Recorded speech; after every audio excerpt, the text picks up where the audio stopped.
É com muita alegria que estamos aqui novamente para um encontro devocional Jesus é Maravilhoso. E o desejo do meu coração é que a gloriosa paz do Senhor Jesus possa inundar a sua alma nesse momento. Não importam as circunstâncias, deixe agora a paz que vem do Senhor entrar na sua alma e tirar toda a preocupação, toda a angústia, toda a tristeza. E eu peço mais uma vez para você nesse momento, se você tem sido abençoado, compartilha as nossas devocionais. Nós temos mais de 50 devocionais no nosso canal do YouTube e o único objetivo é abençoar as pessoas com a palavra de Deus. Seja um semeador de boas novas. A nossa meditação, neste momento, está no livro de Atos dos Apóstolos, no capítulo 12. A leitura do dia é do versículo 1 ao versículo 11.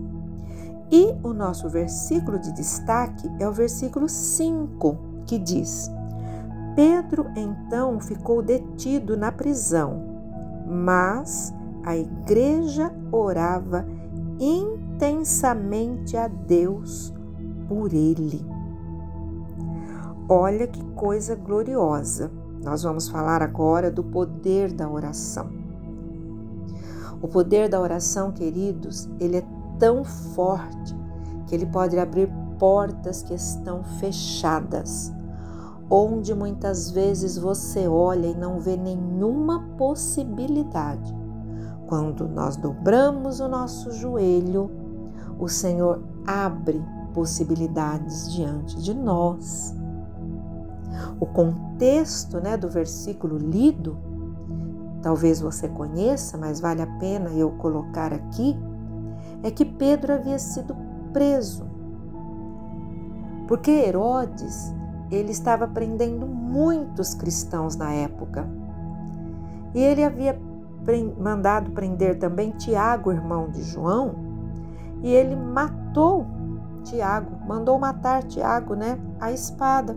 E ele viu que isso, os judeus que eram contra o caminho, como era chamado o evangelho na época, ficaram felizes. Então ele falou: eu vou prender Pedro também, depois de maltratá-lo, eu vou matá-lo.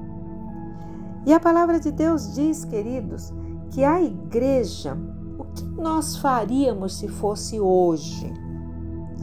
Talvez nós pegaríamos o WhatsApp, olha, você soube que Pedro foi preso?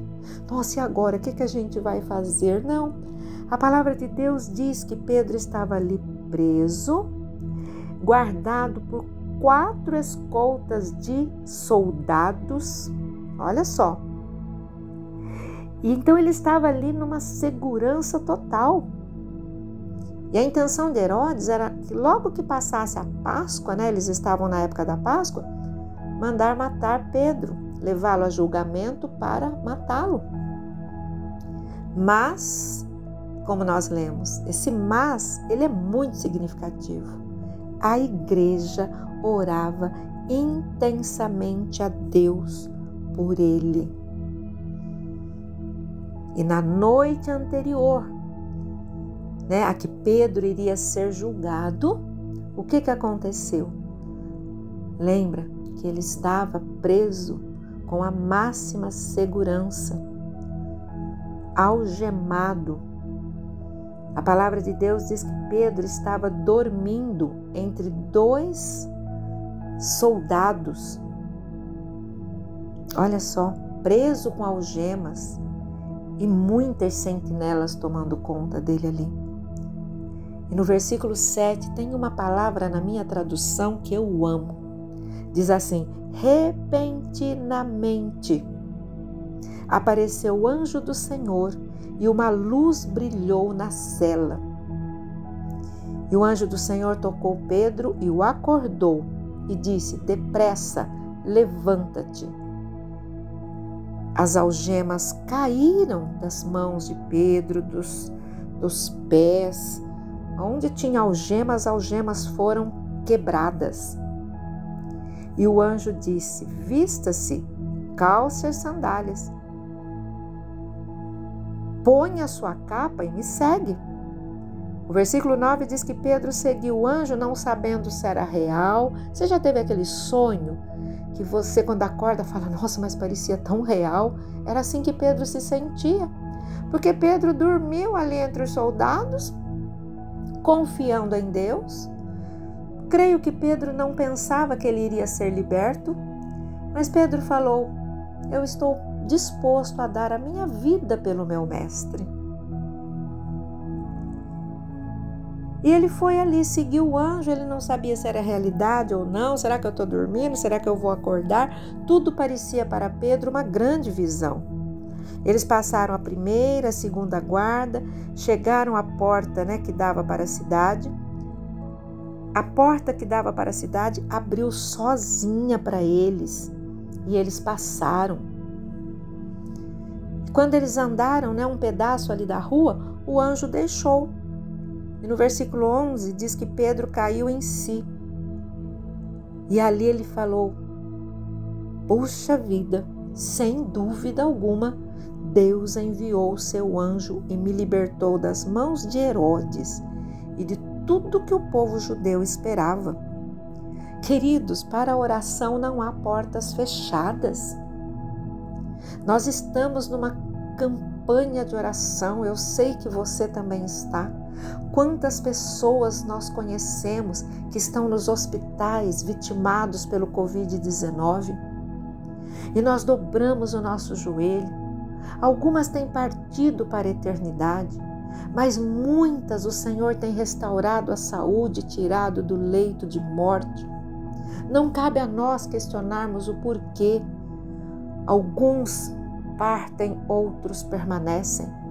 Porque nós que conhecemos a palavra de Deus, nós cremos na soberania de Deus. Mas cabe a nós orarmos. A igreja estava fazendo oração incessante. Significa, é uma oração persistente. Oração incessante é orar sem parar. Vamos orar por Pedro. Eles não sabiam que Deus ia mandar um anjo, mas eles pediam pela vida de Pedro, para que Herodes não o matasse, como fizera com Tiago. Olha só.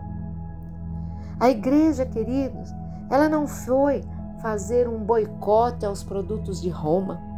Não escreveu cartazes: fora Herodes, abaixo Herodes, Herodes é desumano. Não. Eles foram para o único lugar onde se vai quando se está numa situação sem saída, aos pés do Senhor Jesus. A igreja não idealizou um plano secreto para tirar Pedro da prisão. Não. Porque eles sabiam que o poder da oração era maior do que todas as coisas. Então eu estou falando, amados, da oração persistente, da oração feita de acordo com a vontade de Deus. Qual é a oração feita de acordo com a vontade de Deus? É aquela oração, queridos, que há no nosso coração a disposição de aceitar qualquer que seja a vontade de Deus. Nós colocamos a nossa vontade, mas nos submetemos à vontade dele. É a oração feita pela fé que tem poder de abrir portas. Então eu digo para você nesse momento, se você está chegando no limite da sua resistência, continue orando. Lembre-se que há poder na oração. Através da oração você pode abrir portas e portas. Através da oração você pode derrubar obstáculos e abrir caminho para a completa liberdade em Cristo Jesus. A oração abre portas que estão fechadas e entrega nas suas mãos as incontáveis bênçãos que Deus tem reservado para a sua vida. Creia, não desista de orar. Talvez você até passou por perdas e o coração está entristecido. Comece a falar com Deus. e falar: Senhor, eu posso até não compreender a sua vontade, mas eu me submeto a ela e eu continuo declarando que a oração feita com fé, em nome de Jesus, tem o poder para abrir as portas do impossível. Em nome de Jesus. Deus abençoe a sua vida, a sua casa e a sua família. Em nome de Jesus.